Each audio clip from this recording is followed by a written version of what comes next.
Hello, beautiful people. My name is Antoinette, and I'm here to help you simplify healthy habits to win in life.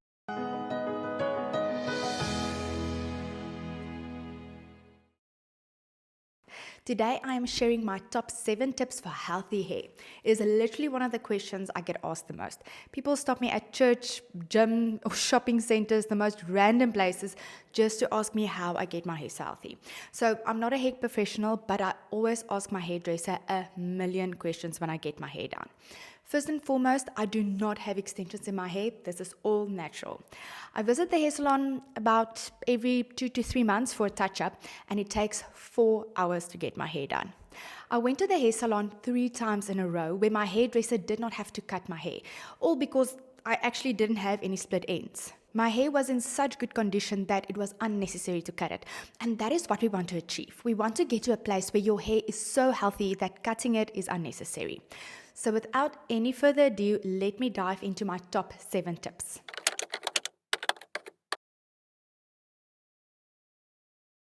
Conditioner is essential for healthy hair. Washing your hair with shampoo opens up your cuticles and removes all the dirt and everything that's not nice. But conditioner closes the cuticles. If you don't use conditioner or a treatment, your cuticles will remain open and you lose the good oils of your hair. This dries out and damages your hair. I have heard of so many people who skip conditioner for the sake of time. Make sure you invest time in putting on the conditioner and follow the instructions carefully. You need to leave in most conditioners for about 5 to 10 minutes. You only have to put in conditioner on the ends of your hair and not throughout the whole head, especially not the roots, because conditioner tends to make the roots very oily.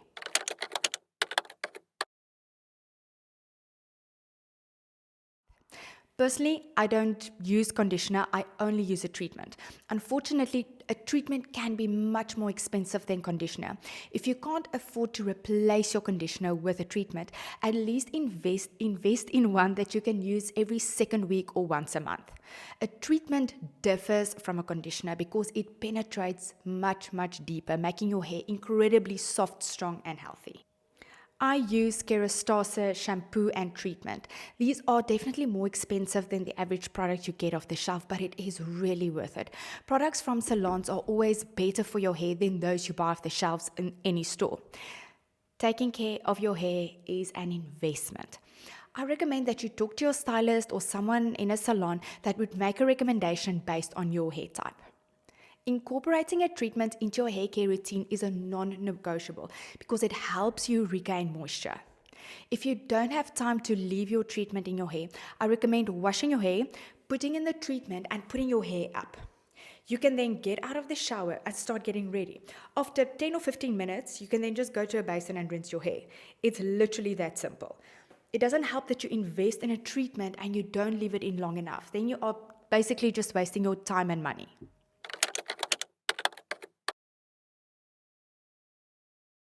Never underestimate the importance of heat protection. The thing is, not all heat protectors are equal. I recently learned that some heat protectors only protect your hair up to a specific temperature.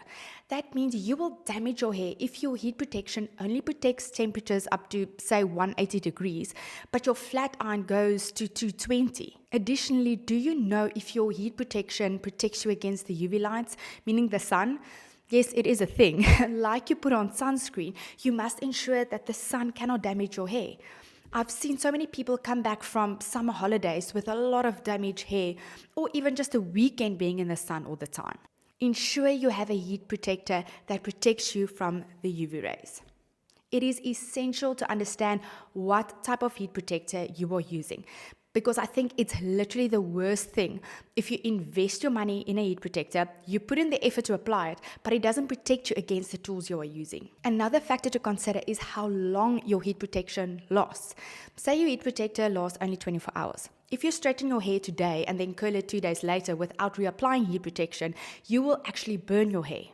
I again use Kerastase heat protection because it protects my hair against everything and it lasts I think 2 to 5 days. Kerestase does not sponsor this video. I just love their products. It is unfortunately more expensive than the average heat protector off the shelf, but it is really worth it. If you cannot afford a high-end heat protector, make sure you know what your product is capable of so you know how to use it accordingly.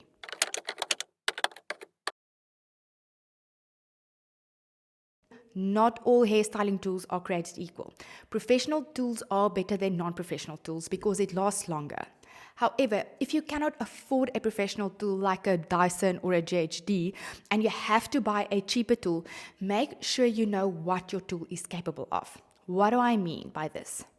That just means when you buy a cheaper tool, it might work wonderfully when you buy it, but after a couple of months, you might realize it becomes hotter than it used to, or it doesn't become as hot as it used to.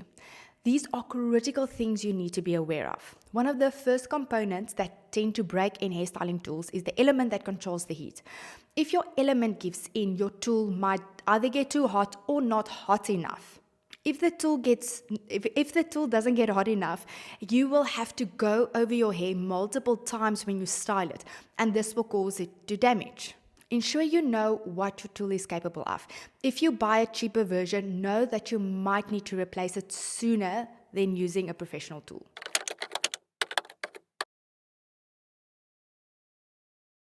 Know whether your hair is dry, oily, fine, or thick. You can choose your products wisely if you know your hair correctly.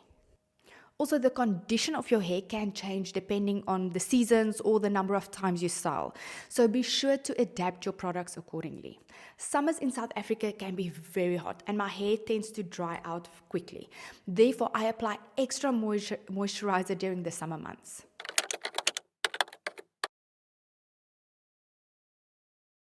If your scalp is healthy, it will positively affect your hair growth and quality. There are a few things I do to ensure a healthy scalp. The first thing is not to sleep with wet hair. I was one of those people who would wash my hair before I went to bed and then hoped it would dry during the evening so that the next day it'll save me time when styling and keep my hair from enduring too much heat, meaning I don't have to dry it and then style it. However, sleeping with wet hair irritates your scalp and the damp hair causes fungus to grow, which is pretty gross. I went through a phase when I had this patch at the back of my head that would always get red and irritated. When I went to the hairdresser, we realized it is because I religiously went to bed with wet hair and it wouldn't dry properly. It took a few months for my scalp to return back to normal. However, I haven't had this type of situation ever since I stopped going to bed with wet hair. So make sure that you do not go to bed with wet hair. And if you don't have time to style it, just literally power dry your roots. That's all that you need to do. And then you can go to bed. That will already make the world's difference. The second thing is to wash your hair properly. I know it sounds obvious, but I use this silicone brush, and I realized that people often only wash their hair at the surface and they neglect the back. These bristles allow me to get nice in the back area and to make sure I apply my shampoo all over, especially if you have thick hair like me. Someone gave the silicone brush to me as a gift, and it's literally one of the best gifts I've ever received. When you wash your hair, you want to ensure you get nice and properly into the roots. You can use your fingers if you don't want to buy a silicone brush. Just make sure that you pay attention at the back. The third thing to help you maintain a healthy scalp is to rinse your hair properly. If you do not rinse your hair properly and your hair dries, the excess shampoo can annoy and irritate your scalp. I usually turn the water off in the shower and put my hands through my hair. If I hear that crackling noise of the shampoo in my hair, I know that I still have product in my hair and I need to rinse it again. I have never had a situation where I had to use oils or treatments to improve my scalp. However, if you have a damaged scalp, ask your stylist or medical professional what they would recommend.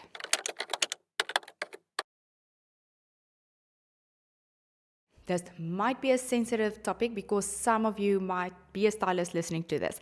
Unfortunately, not all stylists are the same. In any profession, you get certain people that are better than others. I'm not going to talk against anybody, but I will tell you what my stylist does and why she contributes to my healthy hair. First and foremost, she knows how to do a health cut. How I understand it is that a health cut is when the stylist only takes off the hair that is damaged. She is meticulous in not cutting off the regrowth if unnecessary. If your hair is damaged and you are in the process of getting it healthier, be sure to go for a health cut every 6 to 8 weeks. Secondly, when I go for a root touch-up, she only applies color to the roots, not the entire strand of hair. It might be different if you change your color altogether. Then obviously the stylist will have to use color on the whole strand of hair. However, if you color your hair over a place already colored previously, it damages your hair. It takes longer to apply color only to the roots, and it is a particular technique because the stylist needs to blend it in properly with where the regrowth ends. But if your stylist is good with this, you will actually not have to pay for additional product to color the hair that is already been colored, but you will also keep your hair healthier. Finally, if you color your hair, always ensure your stylist uses an in-salon treatment to put the moisture back into your hair. This might be an added cost, but it is definitely worth it. I hope you enjoyed the tips I shared with you today. I want to encourage you to invest in your hair. It makes such a big difference when your hair is nice and healthy. I will be posting some of my styling tips soon. Also, if you want to know what mistakes people make that damages their hair and how to avoid it, check out my next video. I will link it in the description below. Until next time.